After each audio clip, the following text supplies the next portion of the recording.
오늘 우리에게 주시는 하나님 말씀은 마가복음 6장 1절에서 6절입니다. 마가복음 6장 1절에서 6절 말씀입니다.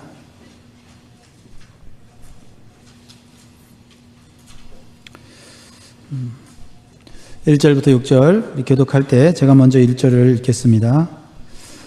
예수께서 거기서 떠나사 고향으로 가시니 제자들도 쫓으니라. 안식일이에요. 회당에서 가르치시니 많은 사람이 듣고 놀라 가로되 이 사람이 어디서 이런 것을 얻었느냐. 이 사람이 받은 지혜와 그 손으로 이루어지는 이런 권능이 어찌 됨이뇨. 이 사람이 마리아의 아들 목수가 아니냐. 야고보와 요셉과 유다와 시몬의 형제가 아니냐. 그 누이들이 우리와 함께 여기 있지 아니하냐고 예수를 배척한지라. 예수께서 저에게 이르시되 선지자가 자기 고향과 자기 친척과 자기 집 외에는 존경을 받지 않음이 없느니라 하시니 거기서는 아무 권능도 행하실 수 없어 다만 소수의 병인에게 안수하여 고치실 뿐이었고 저희의 믿지 않음을 이상히 여기셨더라. 이에 모든 촌에 두루 다니시며 가르치시더라. 아멘. 오늘 영광교회 예배 오신 여러분들 잘 오셨습니다. 여러분이 오늘 한 선택은 반드시 후회함이 없는 선택이 될 줄 믿습니다. 우리 서로를 축복하는 시간입니다. 잘 오셨습니다. 하나님이 당신과 영원히 함께 계십니다. 우리 축복하겠습니다. 하나님께서 여러분과 함께 영원히 함께 계십니다. 우리 새해표 내용을 다 아시죠? 하나님을 가까이 하는 성도. 오늘 하나님을 가까이 하는 성도 네 번째 말씀을 전하려고 했는데요. 여러분, 좋은 사람과 가까이 지내도 우리의 인생이 풍성한 삶을 살고 행복해집니다. 그러나 우리가 하나님과 가까이 하게 됐을 때는 우리가 상상할 수 없는 놀라운 축복과 은혜를 누리게 되는 줄 믿습니다. 그래서 올해 여러분 저와 함께 하나님 앞에 가까이 가는 그런 한 해가 되도록 우리 같이 힘쓰면 좋겠습니다. 여러분의 고향은 어디입니까? 저는 서울입니다. 서울 마포구 공덕동이 제 고향인데요. 보통 고향을 태어난 곳을 고향이라고 말하죠. 또는 태어나진 않았지만 어린 시절에 부모와 같이 오래 살았던 장소를 또한 고향이라고 말하기도 합니다. 또는 아버지가 어려서 살았던 고향을 또 고향이라고 부르기도 하죠. 저희 아버지는 천안 출신이에요. 충청북도 천안 고향이신데 제가 또 어렸을 때는 또 충청도에서도 이렇게 살았었습니다. 예수님도 고향이 있으셨어요. 어디이시죠? 네. 마국간이요? 네, 맞습니다. 예수님 태어나신 곳은 베들레헴입니다. 그러나 많은 사람들은 예수님의 탄생이 베들레헴에 있었다는 사실을 잘 기억하지 못합니다. 왜냐하면 예수님이 어려서부터 30년 동안 살아왔던 장소가 나사렛이라는 동네이기 때문에 그렇습니다. 그래서 제1의 고향은 베들레헴이고 제2의 고향은 나사렛이라고 말할 수가 있습니다. 오늘 예수님은 자신이 30년 동안 살아왔던 나사렛이라는 고향에 제자들과 함께 가시는 걸 보게 됩니다. 그럼 고향이 주는 느낌은 어떻습니까? 고향이 주는 느낌은 일단 따스함, 그리고 그리움. 왜냐하면 거기에 나의 많은 추억들이 거기에 있기 때문에 그렇죠. 또 무엇보다도 환영받는 곳이라는 느낌이 바로 고향입니다. 저도 작년에 한국에 있는 고향에 갔을 때 많은 환대를 받았습니다. 가족들이, 친척들이 제가 왔다는 소식을 듣고 모든 일들을 다 제쳐놓고 한 자리에 모여서 제가 하는 이야기를 아주 귀담아 들어주고 그리고 저를 격려해주고 저를 축복해주는 것을 제가 느꼈습니다. 이게 고향이구나. 또 어머니는 또 아픈 무릎으로 또 아들이 오랜만에 왔다고 또 음식을 만든다고 부엌에서 열심히 이렇게 준비하는 모습을 보면서 참 고향이 좋구나라는 생각을 했습니다. 그런데 예수님께서 오늘 제자들과 방문하신 고향은 그런 고향이 아니고 반대의 감정을 느끼기에 충분한 그러한 분위기였던 것을 보게 됩니다. 따뜻함보다는 냉랭함, 환영보다는 배척하는 분위기가 지배적이었던 고향 방문이었다는 것입니다. 왜 그랬을까요? 예수님께서 30세 되던 해에 하나님의 소명을 받고 성령을 받고 하나님의 뜻을 따라 갈릴리 지역에서 전도 사역을 하시기 시작하셨습니다. 예수님의 가르치심과 능력은 모든 사람들을 깜짝 놀라게 할 만한 대단한 것이었습니다. 어떤 병자든지 예수님께 나오면 다 고침을 받고요. 심지어는 귀신 들린 자들 때까지도 예수님 말 한마디에 다 물러가는 놀라운 하나님의 능력을 경험한 것입니다. 그래서 소문이 엄청나게 퍼졌어요. 그래서 가까운 곳뿐만 아니라 먼 곳에서도 예수님을 만나라고 오는 사람들이 많아졌습니다. 그리고 예수님의 말씀을 듣고는 회개도 하고, 예수님의 말씀을 듣고는 위로도 받고, 예수님의 말씀을 듣고는 천국에 대한 소망도 갖게 되고, 인생의 올바른 목적도 갖게 되고, 정말 운명이 바뀌는 역사들이 일어났다라는 것입니다. 그런데 정작 고향에서는 예수님에 대한 반응이 그렇게 호의적이지 않았습니다. 동네 사람들은 말할 것도 없고 친척들과 가족들까지도 예수님이 정신이 온전하지 못한 분으로 생각을 했어요. 그래서 미친 것이 아닌가. 저런 놀라운 교훈과 가르침을 가르치는 그것을 미친 사람이 저런 말을 한다고 생각을 했던 것이죠. 그래서 예수님이 1차로 고향을 방문하셨을 때 동네 사람들이 예수님께서 병 고치고 귀신 쫓아내는 것을 보시며 놀라면서도 예수님을 미쳤다고 판단하니까 가족들도 혹시 예수님이 미친 것이 아닌가 하고 예수님의 사역을 못하게 방해를 하고 집으로 데려가려고 했던 적이 있습니다. 마가복음 3장 21절 한번 읽어볼까요? 같이 읽어보겠습니다. 시작. 예수의 친속들이 듣고 붙들러 나오니 이는 그가 미쳤다 하밀더라. 그렇죠? 가족들조차도 예수님의 사역을 인정하지 않았어요. 예수님이 정신이 온전하지 못한 사람으로 여겼고 걱정했다는 것이죠. 근데 오늘 보면은 이제 2년쯤 지나갔어요.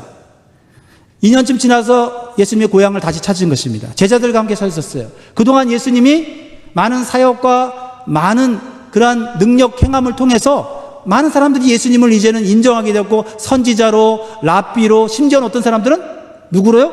메시아로, 그리스도로 인정하는 그런 분위기였다는 것이죠. 그래서 예수님은 내심 기대를 하면서 고향 방문을 하신 겁니다.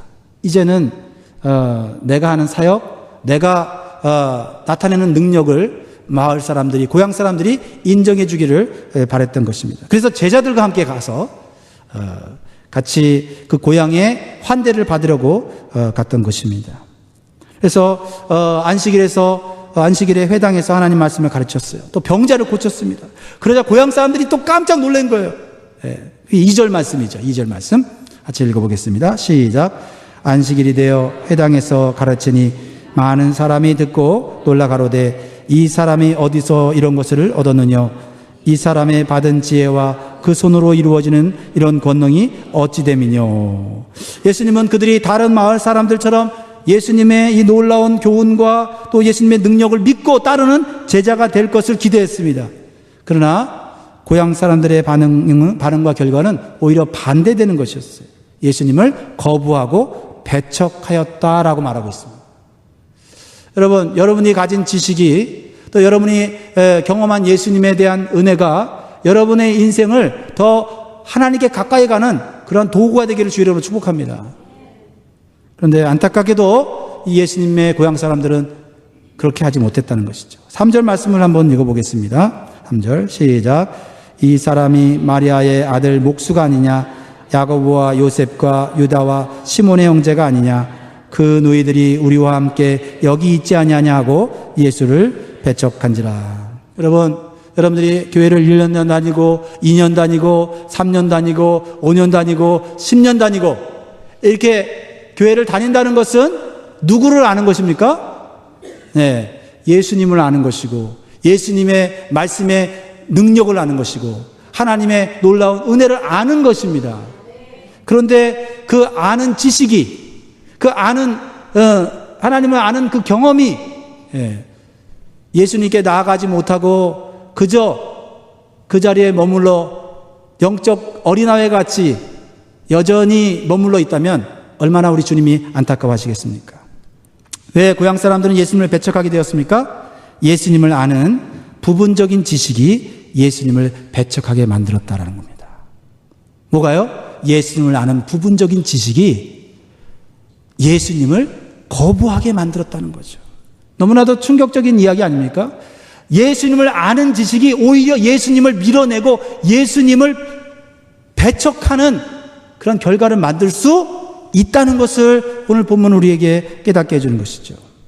여러분, 고향 사람들이 예수님에 대해서 아는 지식은요, 다른 마을 사람들은 알지 못하는 매우 정확하고 매우 그 예수님에 대한 자세한 내용이었습니다. 30년 동안 예수님 지켜봤잖아요. 어린 시절부터. 그렇죠? 성장할 때까지. 그래서 예수님이 아버지 요셉의 직업을 따라서 목수가 됐다는 것까지도 이 사람들은 너무나 잘 알고 있는 거예요. 그리고 예수님의 형제들의 이름까지 정확하게 나와 있어요. 여러분, 예수님에게 동생이 있었다는 사실을 오늘 처음 아시는 분도 있을 겁니다. 다 아시죠? 네. 안다고 해 주십시오. 예수님의 동생, 남동생이 몇 명이나 있었습니까? 네, 잘 모르시는군요. 네. 3절을 한번 다시 한번 읽고 3절 읽어볼까요? 바로 거기. 네, 3절 시작. 이 사람이 마리아의 아들 목수가 아니냐? 야고보와 요셉과 유다와 시몬의 형제가 아니냐? 몇 명이에요? 예수님의 동생이 4명이나 있었어요. 네. 그리고 예수님의 여동생도 있었습니까? 네. 그 누이들도 우리와 함께 있지 아니하냐 이렇게 말씀하셨다라는 것입니다. 예수님의 가정에 대해서 너무 잘 알고 있었고 예수님에 대해서도 너무나 잘 알고 있었습니다. 그러니까 고향 사람들은 예수님에 대해서 누구보다도 잘 알고 있다고 자부했어요. 다른 동네 사람들이 예수님에 대해서 얘기할 때는 나는 예수님과 함께 옆집에 살았어.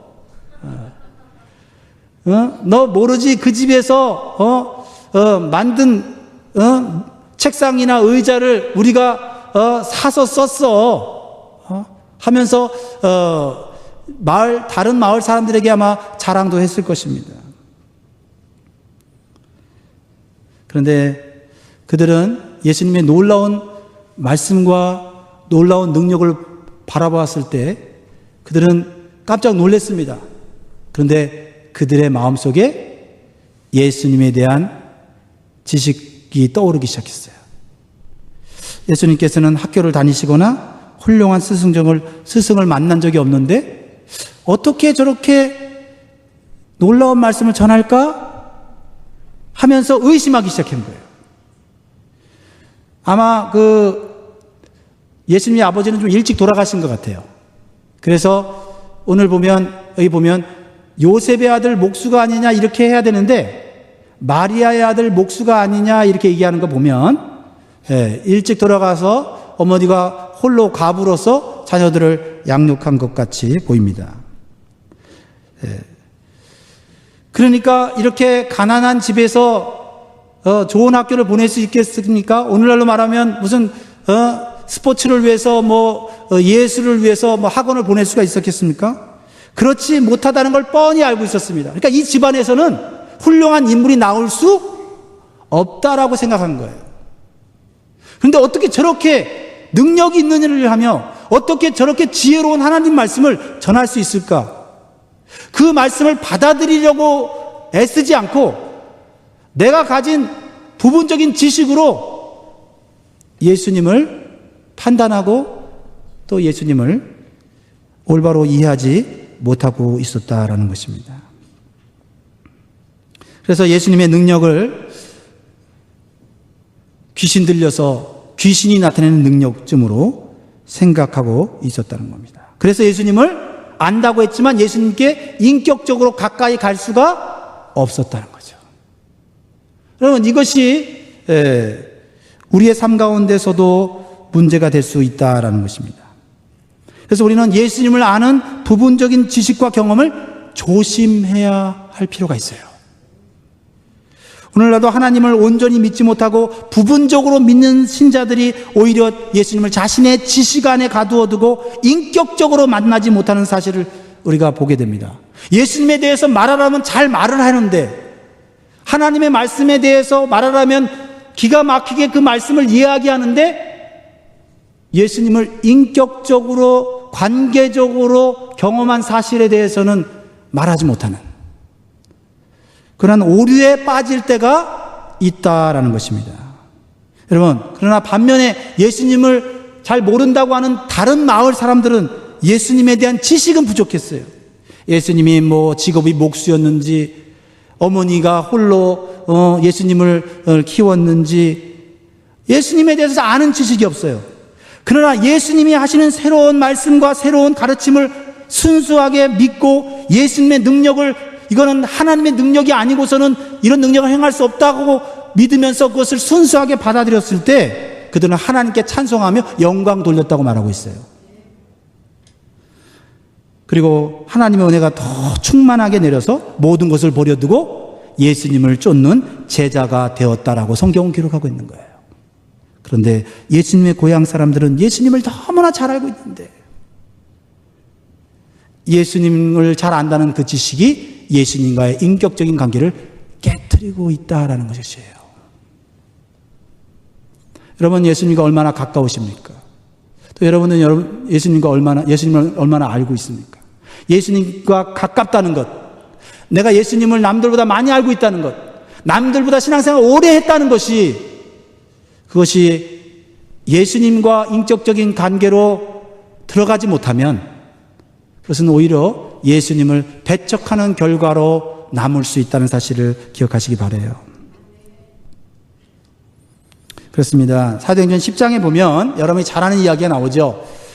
베드로가 가진 선입견이 하나님의 뜻을 거부하는 장면이 나와요. 시몬 베드로가 시몬 피장의 집에 방문을 해서 그곳에 머물렀습니다. 베드로에게는 율법대로 기도하는 습관이 있었는데 12시 정오가 되자 그는 옥상으로 올라가서 하나님께 기도하기 시작했습니다. 기도하는 가운데 환상이 보였는데 하늘에서 큰 보자기 같은 그릇이 내려왔습니다. 그 그릇에는 율법에는 먹지 말라고 한 동물들이, 가증한 동물들이 가득 차 있었습니다. 그런데 먹지 말라고 하신 하나님께서 그날은 하나님이 이것을 잡아먹으라고 하는 거예요. 베드로가 하나님이 나를 시험하는 것인가? 하나님, 저는 어려서부터 이거 먹은 적이 없습니다. 나는 하나님 말씀대로, 율법대로 나는 철저하게 지켰기 때문에 나 이것을 먹은 적이 없습니다 라고 얘기를 합니다. 그러자 보자기 같은 그릇이 올라갔다가 또 두 번째 내려옵니다. 하나님이 이것을 잡아먹으라고 하는 거예요. 하나님, 내가 받은 말씀은 잡아먹지 말라는 말씀인데 어떻게 하나님 그렇게 틀린 말씀을 하십니까?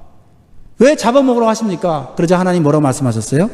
내가 깨끗하다 한 것을 속되게 말라 이렇게 말씀하셨어요. 하나님께서 새로운 말씀, 업그레이드된 말씀을 주시는 거예요. 그러나 베드로는 하나님의 말씀을 지킨다고 하는, 또 하나님의 말씀을 자기가 철저히 안다고 하는 그 선입견에 빠져서 하나님의 뜻을 거부하고 말았습니다. 여러분, 베드로가 한 말이 틀렸습니까? 율법에 먹지 말라는 것을 먹지 않았습니다. 틀린 말 아닙니다. 그래서 그동안은 하나님의 말씀대로 올바로 산 것입니다. 그러나 동일한 하나님께서 오늘 다른 말씀을 하시는 것입니다. 그러면 베드로가 어떻게 해야 됩니까? 하나님 말씀 틀렸습니다 라고 얘기해야 됩니까? 아닙니다. 어제는 하나님께서 먹지 말라고 하셨지만은 오늘 하나님이 깨끗하게 했으니 감사함으로 먹으라 그러면 그 말씀에 순종해서 먹게 될 때 하나님의 놀라운 은혜와 축복을 경험하게 되는 거죠. 새로운 은혜를, 새로운 축복을 받게 되는 것입니다. 그러니까 이전에 가졌던 나의 지식과 경험을 내려놓을 줄 알아야 되고요. 새롭게 나에게 주시는 말씀을 열린 마음으로 받아들이고 따라가야만 새로운 하나님의 은혜를 경험할 수 있어요. 왜냐하면 하나님은 살아계신 분이기 때문에, 하나님은 능력이 많으신 분이기 때문에 매일매일 우리에게 새로운 은혜를 주세요. 어제 받은 은혜로, 어제 받은 축복으로 평생 살아라 이렇게 말씀하지 않는다는 거예요. 오늘 또 나에게 새로운 힘을 주실 수 있는 하나님이고, 새로운 능력을 주실 수 있는 분이고, 새로운 힘을 주실 수 있는 분이 하나님이에요. 하나님은 우리에게 날마다 새로운 은혜를 주십니다. 같은 말씀이지만 내가 어렸을 때 그 말씀을 깨닫는 것과 내가 성장했을 때 그 말씀을 깨닫는 게 다른 거예요. 하나님은 또 내 신앙의 수준에 따라서 그때에 알맞는 말씀을 나에게 새롭게 주시는 거예요. 그런데 나는 내가 아는 지식, 내가 아는 경험이 전부라고 생각한 나머지 새롭게 나에게 들리는 하나님의 음성, 새롭게 나를 도전하는 그 하나님의 말씀을 판단하고 거부할 수 있다라는 것입니다. 그렇습니다. 베드로는 자신이 가진 지식이 전부인 줄 알고 자기 고집을 피우면서 하나님과 싸우기 시작한 것입니다. 결과적으로 말씀을 주신 하나님을 인격적으로 거부하는 결과를 만든 것이죠. 그러니까 베드로가 지금 갖고 있는 지식은 부분적인 거예요. 완전하지 않은 겁니다. 그럼에도 불구하고 그것이 자신이 믿는 하나님의 전부인 양 생각하고 살아계시고 인격적인 하나님의 음성을 거부하는 꼴이 되고 말았습니다. 이러한 현상은요, 우리 인간관계에서도 얼마든지 일어날 수가 있어요. 내가 어려서 보았던 사람이 내가 가진 지식과 경험으로 그 사람을 판단할 때 그 사람을 잘못 판단할 수 있고요, 그 사람과의 관계를 깨트릴 수가 있어요. 그렇죠? 네. 내가 어려서 만난 친구들, 이제 20년, 30년 후에 만났을 때 우리는 그 친구에 대한 지식이 뭐가 있습니까? 어렸을 때는 나보다 공부도 못했고 저 집은 우리보다 못 살았는데 그 친구가 보니까 의사가 됐다, 변호사가 됐다, 지금은 마을에 유지가 됐다, 이런 이야기를 할 때 우리는 옛날 어렸을 때의 그 친구를 바라보면서 그 친구를 판단하게 될 때 그 친구의 마음을 상하게 할 수 있고 또 그 친구의 관계가 발전되지 못하고 깨어질 수 있다는 거죠. 그렇습니다. 내가 아는 그 사람에 대한 지식과 경험이 틀리지는 않지만 그동안 내가 몰랐던 그 사람의 또 다른 삶이 있을 수 있는 거예요. 함부로 판단해서는 안 되는 거죠. 조심스럽게 열린 마음으로, 겸손한 마음으로 새롭게 알아가려고 하는 자세를 가질 때 우리의 인간관계는 계속해서 발전할 수 있는 것입니다. 성령 받고 사도로 부름받은 베드로가 어떻게 이런 실수를 할 수 있을까요? 모세의 율법에서 예수의 복음으로 변화되는 하나님의 이 놀라운 섭리를 깨닫지 못하고 여전히 자신의 부분적인 지식이 전부라고 착각해왔다는 것입니다. 그렇다면 나도 이 말씀을 깨닫는 순간적으로 제가 두려웠어요. 내가 누구보다도 목사로서 많은 성경 지식과 하나님의 은혜를 경험했다고 말하고 지금 가르치고 있으면서 어느 순간에 나의 지식과 나의 시각에 멈춰버린다면 하나님을 잘못 판단하고 하나님을 인격적으로 거부하는 일이 생길 수도 있다는 생각이 들은 거예요. 내가 하나님을 아무리 많이 알고 있고 아무리 하면 능력을 많이 체험했어도 하나님은 그보다 더 크신 분이에요. 그러므로 내가 배우기를 멈추면 안 되는 거예요. 하나님을 더 알기를 멈추면 안 된다는 것입니다.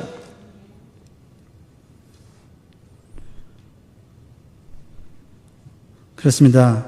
결국 내가 가진 부분적인 지식과 고정된 시각 때문에 새로운 하나님의 은혜를 경험하지 못할 수 있다는 것입니다.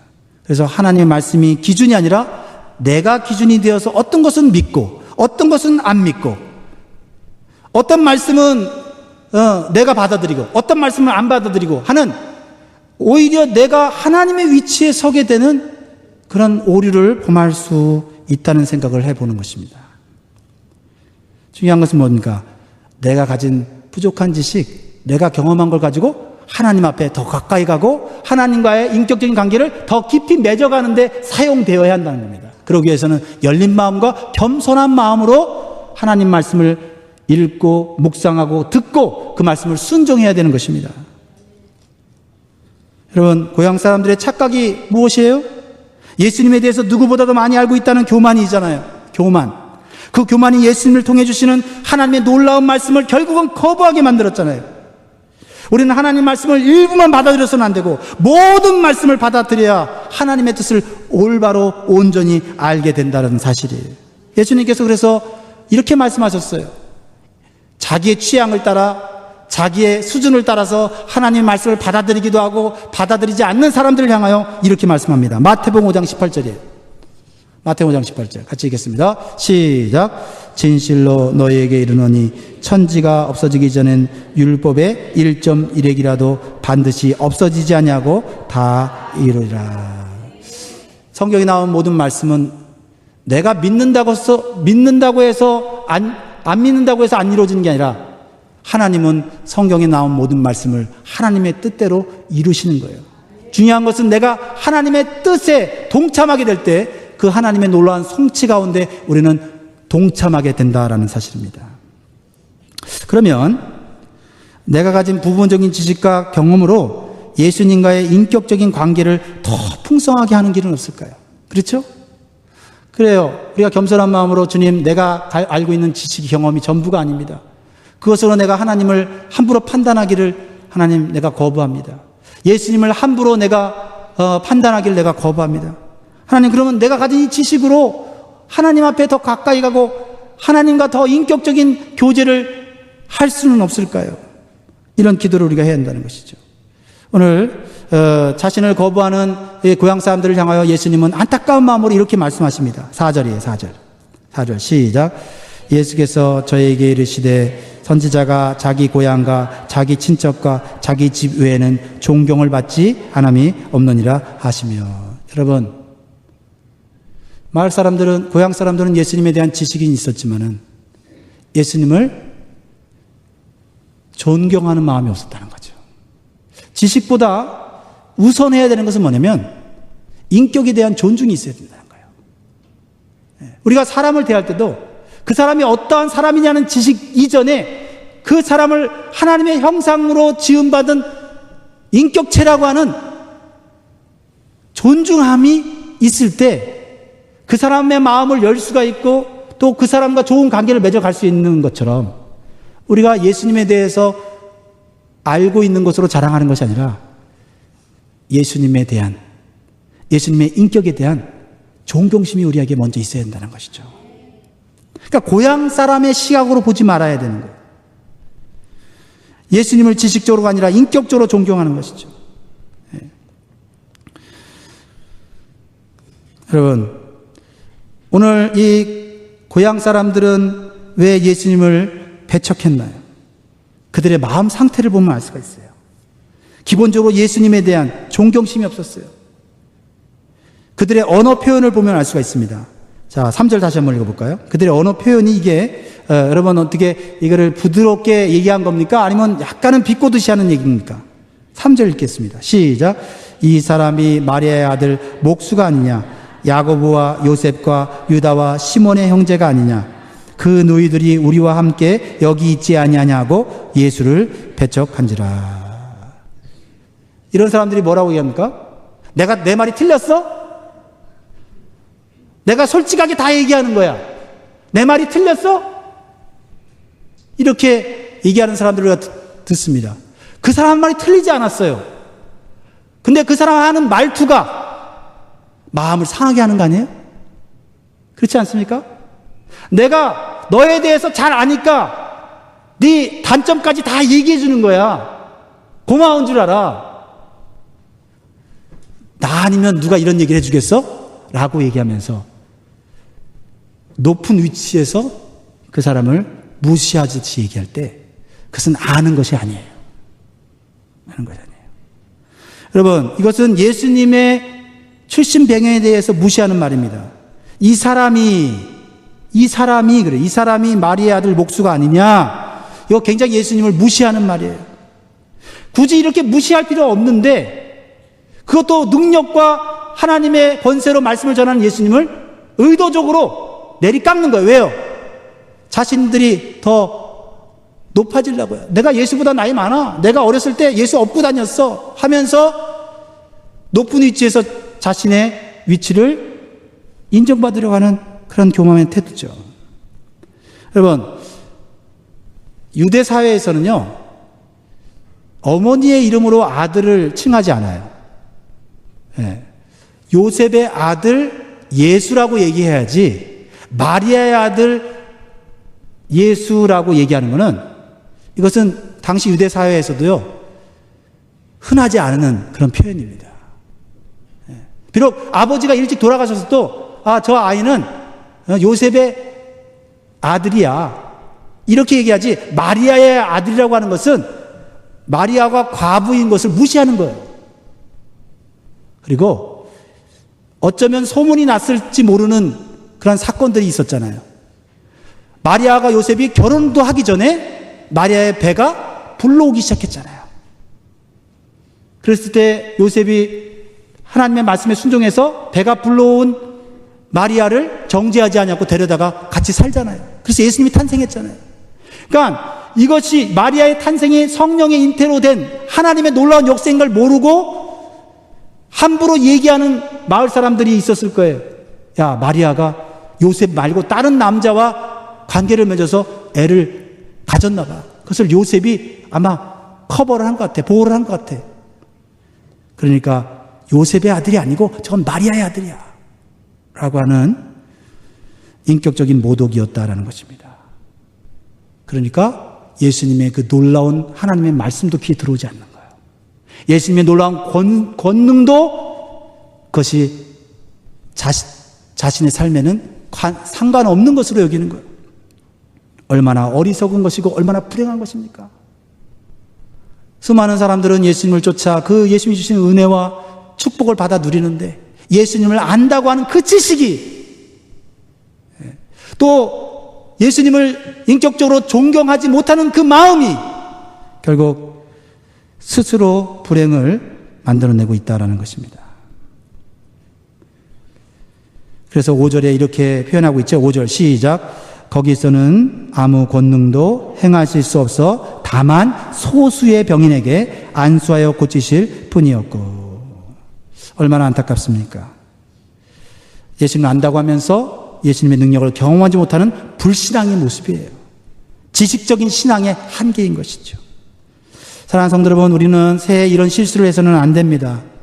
하나님과 예수님을 지식적으로가 아니라 살아계신 하나님으로 존경하면서 좀 더 인격적으로 다가가야 하는 것이죠.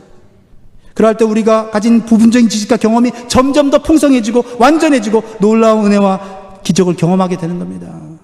우리가요, 하나님을 인격적으로 대한다는 건 뭐예요? 우리가 친구와 약속을 했을 때 약속 시간이 늦으면 미안해갖고 미안해 하면서 우리가 인격적인 대화를 하지 않습니까? 그렇지 않습니까? 또 어쩔 수 없이 약속을 어기게 될 때 정말 미안해 내가 다음에는 밥 살게 하면서 어떤 인격적인 교제를 하지 않습니까? 근데 예수님, 우리 하나님께 드리는 예배, 하나님께 드리는 약속에 대해서는 하나님 내 상황을 이해하시죠? 하나님은 사랑의 하나님이자라는 그 지식으로, 하나님은 다 용서하시는 분이라는 그 지식으로 하나님을 인격적으로 존중함도 없고 하나님을 인격적으로 대우해 주는 것이 없을 때가 얼마나 많냐는 거예요. 그렇지 않습니까? 하나님을 잘 모를 때, 초신자 때는요, 조그만 이제 죄를 져도 하나님께 벌 받을 것 같아갖고 이러다가 벌 받는 거 아니야? 그러면 옆에 있는 믿음이 있고 지식 있는 성도가 하나님이 그런 거 가지고 벌 줄 분 아니야. 하나님은 사랑의 하나님이야 라고 하나님에 대한 지식을 가르쳐줍니다. 지식은 늘어나고 있는데 죄를 져도 하나님을 두려워할 줄 모르고 하나님과 약속한 헌신을 올려드리지 못하는 인격적인 존중이 없는 우리들의 모습을 보지 않습니까? 그렇죠? 하나님에 대한 지식이 많을수록, 예수님에 대한 경험이 많을수록, 이분이 보통 분이 아니네, 함부로 대할 분이 아니구나 하고 인격적인 존경심을 가지고 나아가야 한다는 거예요. 여러분, 이 시간, 예배 시간에 온 거 주님과의 약속이고 인격적인 교제의 시간인 겁니다. 그냥 하나님은 내 문제 해결해 주시는 분이라는 지식을 가지고 예배 드리는 게 아니라는 거예요. 에베소서 4장 13절 14절 이렇게 말씀하고 있습니다. 같이 있습니다. 시작. 우리가 다 하나님의 아들을 믿는 것과 아는 일에 하나가 되어 온전한 사람을 이루어 그리스도의 장성한 분량이 충만한 데까지 이르니, 이는 우리가 이제부터 어린아이가 되지 아니하여 사람의 계술과 간사한 교훈에 빠져 모든 교훈의 풍조에 밀려 요동치 않게 하려 함이라. 여러분, 예수님을 믿는 것뿐만 아니라 아는 것이 하나가 됐을 때 우리는 온전한 사람이 되고 이 세상 유혹과 시험에 우리는 흔들리지 않는 믿음의 사람이 되는 거예요. 네. 자, 참 예수님은 그래도 환대를, 고향 사람들의 환대를 어느 정도 기대하고 갔습니다. 그리고 제자들도 데리고 간 것은 제자들에게 고향에서 예수님이 환대받는 모습을 보여주고 싶었을 거예요. 인간이라고 한다면. 그런데 제자들이 본 모습은 뭐예요? 예수님이 그렇게 능력 있고 자신의 모든 걸 버리고 쫓아가는 자신의 스승이 고향에서 뭐예요? 거부당하고 배척당하는 걸 봤을 때 얼마나 민망했을까요? 근데 사실 예수님이 그걸 모르셨을까요? 그럼에도 불구하고 왜 제자들을 데려가셨냐는 거예요. 마지막 우리에게 주신 교훈입니다. 우리는 익숙함과 가까움의 함정에 빠지지 않기를 조심해야 합니다. 뭐라고요? 익숙함과 가까움의 함정. 예수님의 고향은 익숙한 곳이었어요. 예수님의 고향은 가까운 사람들이 있었던 그런 곳이었어요.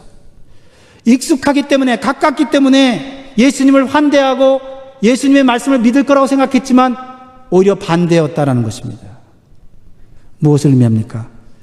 익숙한 곳, 가까운 관계가 오히려 하나님의 은혜의 역사를 가로막을 수 있다는 사실을 가르쳐주고 있는 거예요.